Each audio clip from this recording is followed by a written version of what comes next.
네, 오늘은 저희 똑똑 시니어 분석 자료를 바탕으로 해서요. 이낙연 전 총리의 최근 정치적 상황, 그 배경을 좀 깊이 있게 들여다볼까 합니다. 아, 네. 최근 여러 지표들이 좀, 심상치 않은 상황을 보여주고 있죠. 맞아요. 특히 여러 여론조사를 보면 지지율 하락이 상당히 뚜렷하게 나타나고 있거든요. 그렇죠. 특히 그 전통적인 지지 기반이라고 할 수 있는 광주, 전남 지역 말이에요. 여기서 예전에는 뭐 70% 가까이 지지율이 나왔었는데 이게 현저히 낮아졌다는 건 의미가 커 보여요. 네, 그 지지율 하락 원인을 좀 분석해 보면요. 여러 자료에서 공통적으로 지적하는 게 바로 그 한덕수 전 총리와 연대 시도, 이걸 많이 꼽고 있습니다. 아, 한덕수 전 총리요? 네, 뭐 아시다시피 한 전 총리는 윤석열 정부의 여러 논란들, 예를 들면 뭐 계엄 시도 의혹이라던가 탄핵 심판 관련된 문제들, 이런 데 이름이 오르내렸던 인물이잖아요. 그렇죠. 그러니까 민주주의 가치를 중요하게 생각하는 기존 지지자들 입장에서는 이런 인물과의 연대가 상당히 좀 반발을 살 수밖에 없었던 거죠. 지지율 같은 어떤 외부 지표도 중요하지만 사실 내부에서 나오는 신호들이 더 좀 치명적일 수도 있잖아요. 그렇죠. 내부 균열 말씀이시죠? 네. 핵심 측근들이 이탈하고 있다는 점이요. 가장 충격적인 건 역시 최측근으로 꼽혔던 남평호 전 총리실 민정실장까지 이분이 공개적으로 비판하면서 결별을 선언했다는 거 아니겠습니까? 맞습니다. 그게 정말 큰 사건이었죠.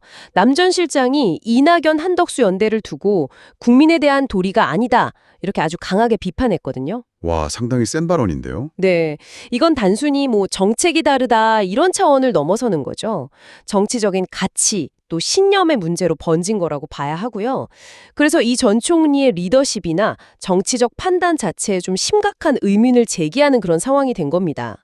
분석 자료들을 보면 최근 한 2주 사이에 이런 주요 인사들의 결별이 계속 이어지고 있다고 해요. 아, 연쇄적인 이탈이군요. 네. 단순한 의견 차이를 넘어서는 어떤 흐름 같은 게 있다는 거죠. 이런 상황 속에서 이 전 총리가 만든 정당, 새로운 미래 역시 좀 힘을 못 쓰는 모습이에요. 여론조사 결과들을 보면 지지율이 계속 한 자릿수에서 머물고 있더라고요. 네, 창당 초기에는 그래도 어느 정도 기대감이 있었을 텐데 지금은 뭐랄까 그 동력을 거의 상실한 듯한 모습이죠. 그게 현재 이 전 총리의 정치적 위상을 좀 단적으로 보여주는 지표가 아닌가 싶기도 하고요. 맞습니다. 뭐 중도 확장 이런 명분을 내세우고는 있지만 이 분석 자료들에 따르면요. 이런 움직임조차도 결국은 정치적 생존을 위한 어떤 변명 아니냐 이런 비판적인 시각도 꽤 있습니다. 그럼 이렇게 지지율도 떨어지고 측근들도 떠나가고 또 신당도 부진하고 이 모든 현상들을 꿰뚫는 어떤 핵심적인 문제가 있다면 뭘까요? 결국은 네, 여러 분석들이 다 똑같이 지적하는 지점인데요. 바로 신뢰의 위기입니다. 신뢰 상실이죠. 신뢰요? 네, 한때는 정말 가장 강력한 대권주자 중 한 명으로 평가받았던 그런 정치적 자산이 지금 굉장히 빠르게 소진되고 있다는 겁니다. 하긴 정치인에게 신뢰만큼 중요한 건 없으니까요. 그럼요. 가장 중요한 자산이죠. 그런데 이제 분석 자료들이 지적하는 건 이 전 총리가 과거에 본인이 내세웠던 어떤 가치들 있잖아요. 그것과 좀 배치되는 듯한 행보를 보이면서 유권자들의 신뢰를 잃기 시작했고 그게 지금의 위기로 이어졌다는 분석입니다.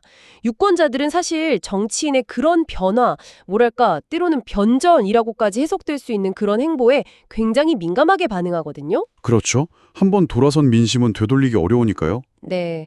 그래서 이런 신뢰 상실이 앞으로 이 전 총리의 정치적인 미래에 아주 큰 영향을 미칠 거다 이렇게 분석하고 있습니다. 네, 오늘은 이렇게 똑똑 시니어 분석 자료를 통해서 이낙연 전 총리의 정치적 위기 상황을 자세히 살펴봤습니다.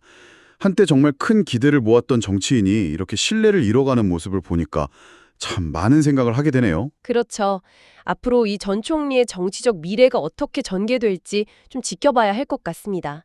한번 흔들린 신뢰를 다시 회복한다는 게 정말 어려운 일이거든요. 네, 오늘은 여기까지 듣겠습니다.